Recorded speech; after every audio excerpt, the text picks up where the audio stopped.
button.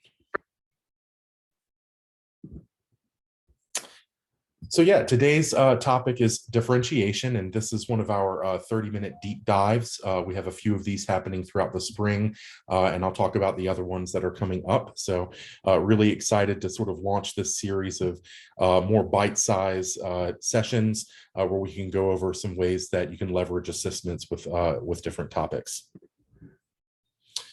Just a note on today's session. Everybody who's in attendance today is going to get a copy of the slide deck and the recording. Today's session will be interactive, so please make sure that you're logged into your Assistants teacher account. We have a few more people arriving.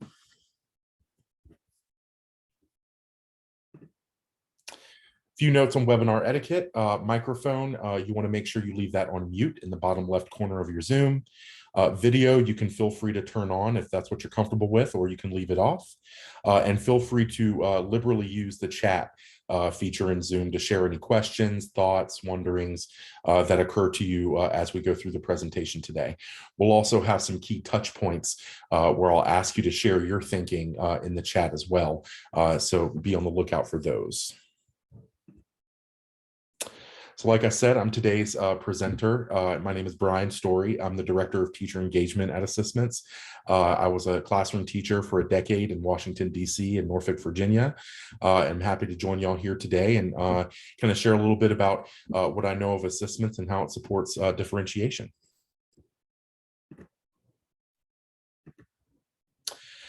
For those of you who may be less familiar, ASSISTments is an online platform that teachers can use primarily for formative assessment. It integrates with Google Classroom and Canvas. We help teachers save time by leveraging our wide variety of content in our content library, and it gives students a chance for that formative practice, which helps to foster a growth mindset with students. So why differentiation? We know our 20,000 assistants teachers are working really hard to address learning loss from COVID. We also know that learning loss as a result of COVID disproportionately impacts low-income students and students of color. So it's extremely important that we take all of the tools in our tool belt and figure out how we can leverage those to support every single student in our classes.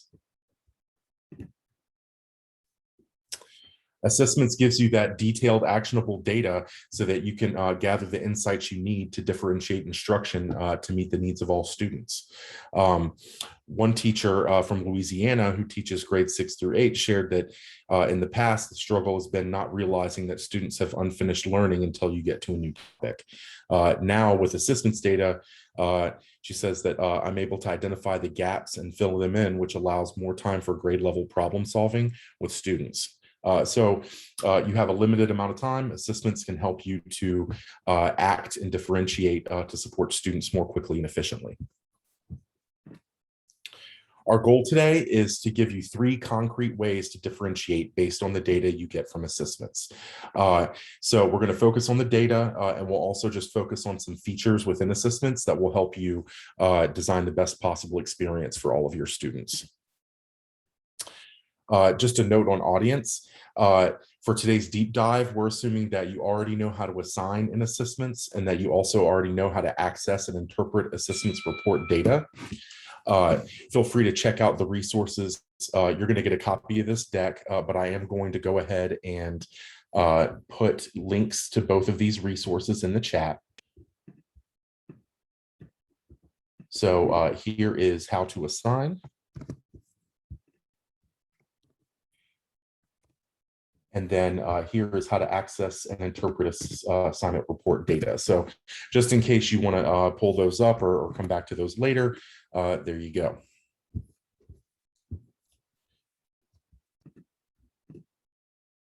For today's agenda, we're going to focus on 3 places to differentiate. So we have some different strategies and tools within ASSISTments that you can use. The first one is called My Favorite No, which some of you may be familiar with, and we've adapted that to sort of show how ASSISTments data supports that activity. Assigning to subgroups, which is one of our new features that you can leverage to customize assignments for different subgroups of students. And then also facilitating one-to-ones with students by using our student details report. So just a sort of overview of the way that we think about differentiation, just a sort of norm on sort of how we're approaching today's session. Differentiation can occur in 3 places, and I'm just going to summarize what's here. Tier 1 refers to the strong instruction that all students are receiving. So basically how you differentiate to support your entire class of students. Tier 2 is differentiation when you're supporting subgroups of students. And then tier 3 is differentiation when you're trying to provide supports for those individual students and give them whatever supplement that they need. So assessments can support differentiation, like I said, by engaging in the My Favorite No discussion with your whole class from the assignment report data trends, and you can use that as a tier 1 support. Assigning to a subset of students based on the data that you see in your reports would represent a tier 2 support, and using that student details report to plan and act on those one-to-one conversations with students would represent a tier 3 support. Teachers can easily differentiate with our platform because we have a large variety of content that's searchable. All of these are some of the different sources that we have, open education resources, as well as various others that you can leverage anytime for your students. And all of you have access to those anytime that you'd like to use them. I'll go ahead and pause here and just see if folks have any questions. We'll take about 30 seconds. And if you have any questions, feel free to post those in the chat.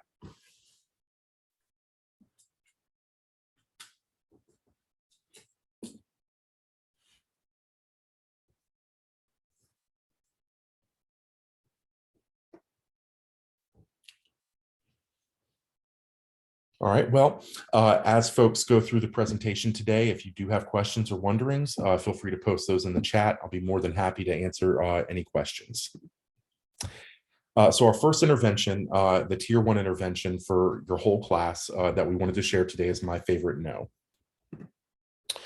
And this is basically a routine that invites students to do error analysis on one problem or task that the whole class has completed. The goal is to celebrate what students are doing correctly or right, even if the final answer is incorrect. And so this is around, building a sort of positive growth mindset community around engaging students with errors, but in a way that celebrates what goes right and allows you to discuss what the next steps would be. The teacher shares one wrong answer and students discuss what they like about that answer and the work that goes with it, and then identify the mistake. We also have a video here that you can definitely check out at your leisure if you'd like to see what this looks like in real time. And I'm going to go ahead and post that in the chat for those who'd like to pull it up. All righty. So the first thing I want to focus on here is whenever you have a question that you're delivering to students, almost all teachers are thinking of what prior knowledge is required for a student to be successful on this problem, and are there any anticipated misconceptions, right? And so what I want you to keep in the back of your mind as we go through this are what prior knowledge is required to answer a question here about scaled copy, and are there any student misconceptions you would expect to happen? In this case, the question's asking or saying that Noah drew a scaled copy of polygon P and labeled it polygon Q. If the area of polygon P is 5 square units, what scale factor did Noah apply to polygon P to create polygon Q? So just think about that question in the background as we continue through this activity. With assessments, you can identify a specific student. For instance, this student chose the common wrong answer of 9, and we can see that 75% of students who answered incorrectly put that incorrect answer of 9. So with student C, we're going to focus on them as an exemplar here. So you'll start with sharing what you like about the student's work. In this case, We also have the student explanation. And so what you might say is good work finding the area of the original shape. That's a great place to start. We're talking about that common wrong answer of 9. And then sharing, I love that you use the language times bigger. That tells me you understand what scale factor is. So just highlighting the positive points from that response to help students understand what's ideal. Then you'll go into what the student's mistake is. And so that might sound something like, it looks like a lot of students first said that the answer was 9. Could someone who got that answer share what they did to get 9? Could someone share how 9 leads to the correct answer? And then the teacher could also note, as we can see, or not in this response, but I noticed some students entered the wrong answer on the first try, but gave a correct explanation. Could someone walk us through how you figured out how to do this problem correctly? So you're basically taking those student responses and leveraging those to have students explain why they did what they did and really get at what the key misconception is here. And then the next step is to explain why 3 is the correct answer. It's a great opportunity to invite a student who answered correctly to explain. Again, you could see that very quickly from your assessments data. And consider pulling up other student responses and assessments that show the different ways to think about the problem. So because we put all of that data in one place and we give you the ability to quickly look at it, identify exemplars, either exemplars of the misconception or exemplars of correctness, we make this process easier for you. And so that's not the only scenario you can use a common wrong answer, the only scenario of how you can use our data in My Favorite No. You can do it anytime there's one distinct common wrong answer for a problem. You can do it when there's sufficient student work on those open responses for you to be able to analyze those with the class. And you can feature one or a small number of problems in student responses to address class-wide or small group misconceptions. So you have a few different ways that you can approach this. You don't always need the common wrong answer and a student written response.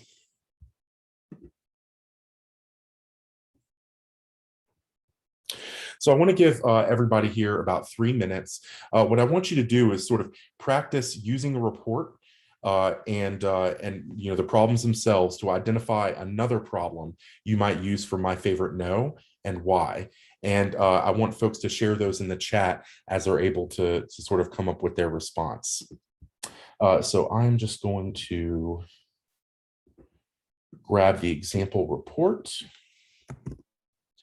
And I'm going to go ahead and put that in the chat. And this is a PDF file that allows you to just look at and zoom into some report data. And then this is the teacher view of the assignment. This is where it helps if you're already logged into your assistance account, because you can just click the link and it'll pull up the problem set for you. And so we'll take about 3 minutes. And then after 3 minutes is up, I just want folks to share in the chat one other problem in this set that you think it would make sense to use for My Favorite No. And I'll ask a few folks, and you don't have to if you don't want to, of course, but I'll ask a few folks to share their reasoning aloud just to kind of get an idea of where folks are. So we'll come back together in about 3 minutes.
Okay, we're going to come back together in about a minute.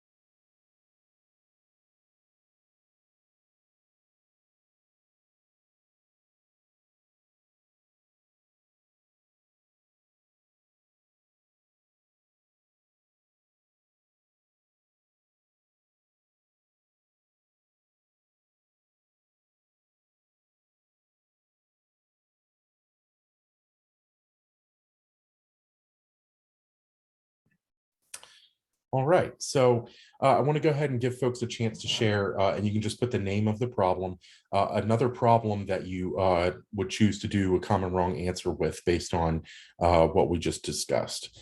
So I'd really appreciate anybody who's willing to share another problem from the assignment report that they think should be discussed with students in a My Favorite Now. And I'll give about 30 seconds or so for folks to respond.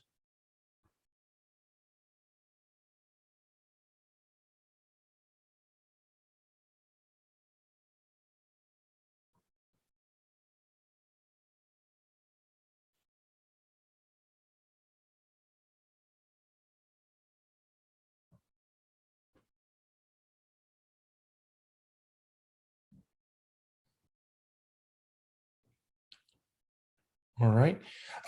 So it would be great also if I could just hear from someone share if you've already used My Favorite No in a different context, or if you have experience sort of using exemplars to identify misconceptions. It'd be great to have someone unmute and share their experience with that as well.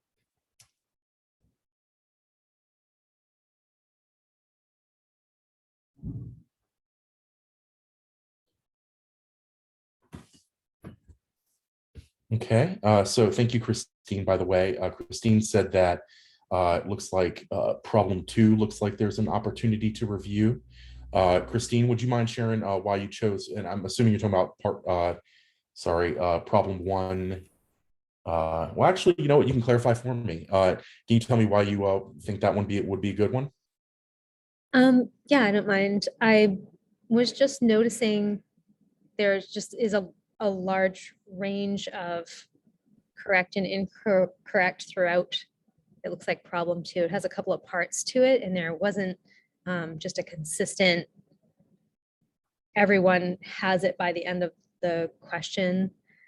So it might be good to just see what insights students had that, just to analyze it. I was trying to pull up the problems so I could look at what that discussion would look like, but looks like there's a lot of errors there. Yeah, no worries. So I think that's you took a really good strategy. So essentially, you have a multi-part problem in part 2. You can see that student performance isn't improving as they progress through those multiple parts. You also have some common wrong answers there, so those might be good fodder for discussion. So all of that could potentially be useful.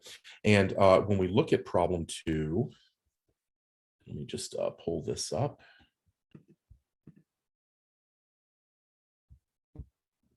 I'm just going to drag this over as well so that everybody can see it.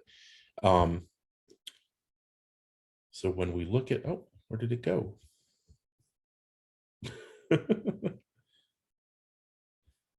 All right, well, I had that up. Let me see if I can figure out where it went. Okay, here it is. So if we look at problem 2 in this set, we can see that it was focused on scaled copies of one another and scale factors, right? So for that particular problem, you may decide to just review again what scale factor is, have students kind of who did answer correctly, explain how they were able to arrive at their answers and reinforce that knowledge with students. Excellent. The next one is assigning to a subset of a class. So this is a new feature, and I just want to show you what this looks like. Part of why this is great is because we already allow you to customize a problem set. So just in case you weren't aware, you can always choose a selection of problems. And in this case, let's just say I want to choose this first problem. And instead of assigning it to class, I can click Save to My Problem Sets and create a new problem set. I'll call this 127 Demo. I can create that. And then if I want to add any additional problems to this set, I can go to that problem set, click the problem that I want to add, click again, Save to My Problem Sets, search for that set that I just created, and add it to that set. So not only can you customize which students receive the assignment, but you can customize what the assignment looks like based on the needs of your students. And then in terms of assigning to a subset of class, this is a setting that you'll notice on the Assign Time option screen whenever you click Assign to Class. So once you click Assign to Class and you choose your LMS and the class that you want to assign to, you go right back here to the correct account. And I'll just go into an assignment here to show this. So you click Assign to Class, you choose your LMS, you choose your class. And then once you choose your class, you'll see a new drop down appear that allows you to select specific students or assign to the whole class. So if I just want this assignment to go to students H, M, and I could do that. Let's say I want to assign some additional practice for that student C from the My Favorite No example. So maybe I'll just assign these problems to student C. And then you can proceed through assigning to the class, and only student C will see that assignment.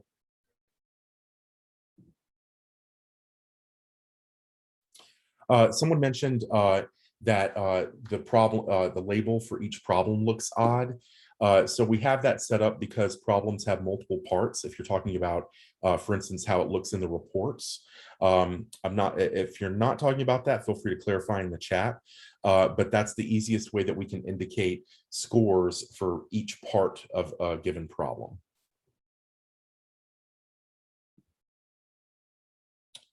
All right, just based on time, I'm going to go ahead and move us forward and just talk a little bit about using student details for one-to-one conversations. So you can dig deeper into any student's performance and learn more by clicking the student's name in the student to access their student details in your assignment report. These are not only great to best understand how to support the student or where they might be experiencing a challenge in the work, but it's also great evidence directly from the student to facilitate or help you facilitate those one-to-one conversations with students or parents. So I did just want to show you how to access that. I'm going to go back to just a regular report here. And in the report, the detailed report down here, you can click a student, and that's going to take you directly to their student details, where you can see each and every attempt they made, how much time they spent.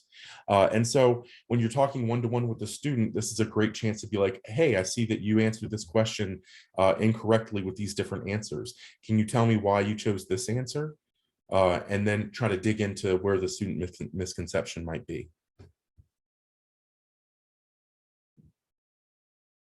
The other element here that's super useful is deleting student progress.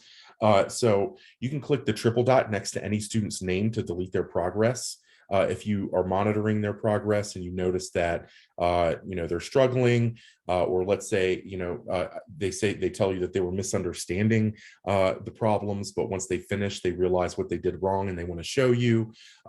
There's all sorts of different scenarios there, but you can easily just click the triple dot next to their name and click delete student progress, and that will allow the student to click the same link in Google or Canvas and start the assignment from the beginning.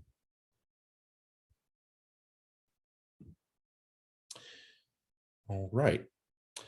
So again, just because of time, what I wanted to do is give folks a chance to identify one single other student where they might want to pull up those student details and talk about it with the student as part of a one-to-one conversation. So I'll reshare that example report in the chat. And for the students here, you can just, because I have the names anonymized, you can just say it's any of students 1 through 10. So just say students 1 through 10. So there's a teacher view of the assignment, or sorry, I didn't share the report. 1 second. I thought I did. There you go. So just share the report in the chat again.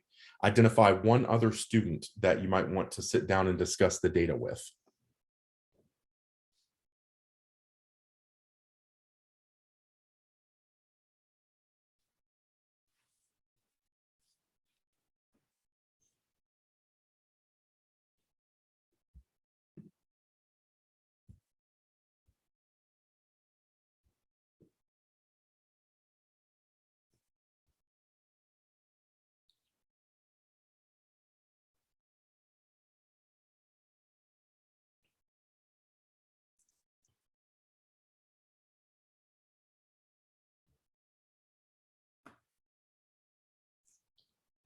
All right, I'll also give an opportunity for anybody if they'd like to unmute and share which student they would want to have a one-to-one conversation with. We can do that too.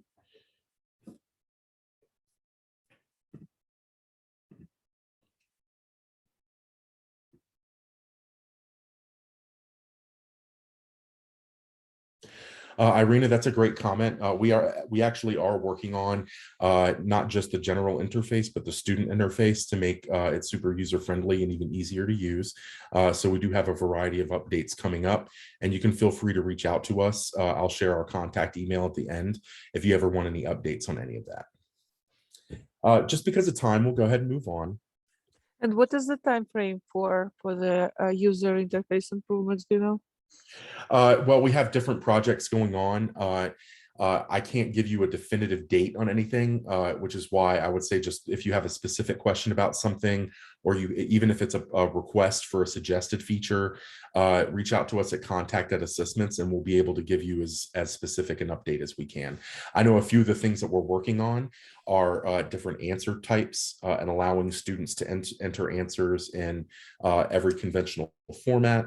I know that we're potentially going to add more features to in those questions to allow students to interact more with the questions. So those are just a few examples. But like I said, our contact line is watched all day, every day, and we do appreciate those questions. So if you ever want an update or to learn anything more specific about what's coming, you can feel free to reach out to us there. And then I see a question here about Schoology. We do not integrate Schoology.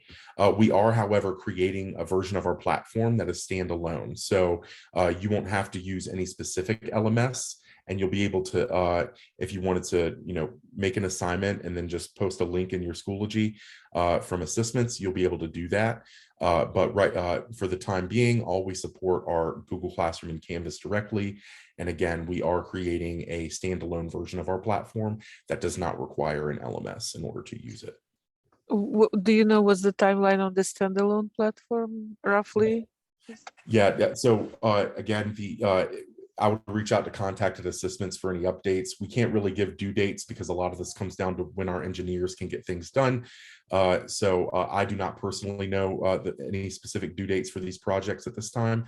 But if you ever want an update, please feel free to reach out, and we'll be happy. Yeah, no, I mean like general, like this year, next year, in more general sense. I mean, it's just because I'm not one of our engineers, I don't feel comfortable speaking to like when specifically any individual project is happening. I'm just not sure. All right. And no worries. Thank you, Irina. So I know that we're kind of running out of time here, so I don't want to keep people too long. So we'll go ahead and just go down to our feedback survey and wrap up. So today we talked about why ASSISTments or why differentiation is important, different features and activities that you can use with ASSISTments to support differentiation, including how to leverage our data to support that, as well as a few tips here and there. I'm going to go ahead and post our feedback survey in the chat. And if you would, just take about 30 seconds to 60 seconds just to complete this survey and give us some feedback on today's session. I would really, really appreciate it. And we do value everybody's feedback and use that to drive improvements and changes to future sessions. Just sent the link in the chat. If you would, just take about 30 seconds or so to fill out the feedback survey. And today's session is the 30-minute deep dive on differentiation, and the date is January 27th. While you're working on that, we have additional deep dives coming up in February, March, and April. So you can definitely feel free to sign up for those, where we'll talk about student supports, skill builders, and utilizing the standards report. You can visit our website for more resources. In particular, check out our help center where we have all of our user resources, frequently asked questions, our library of webinar recordings, and the place where you can sign up for our upcoming webinars that I just mentioned. We are on social media, so you can feel free to check us out on Facebook or Twitter. And again, you can also email us at contact@assistments.org. And I'm just going to share that in the chat so you can email us directly. And I do appreciate those questions today. I wish I had more specific responses in terms of specific dates for things, but we've got a lot going on and we are improving the platform for students and teachers. So we're more than happy to speak to it as specifically as we can if you reach out to contact@assistments.org. And with that, I'll just open it up for questions, but that's basically the session. Does anybody have any questions they'd like to share aloud, or you can share in the chat?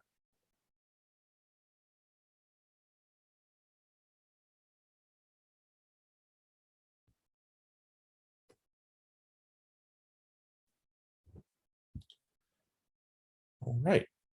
Well, like I said, if any questions do pop up, feel free to reach out to us at contact@assistments.org, and we'll be happy to answer your questions.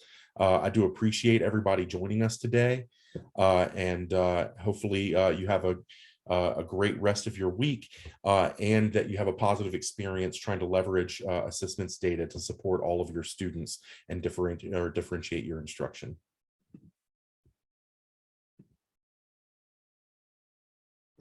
Oh, and thank you, Christine and Carla as well.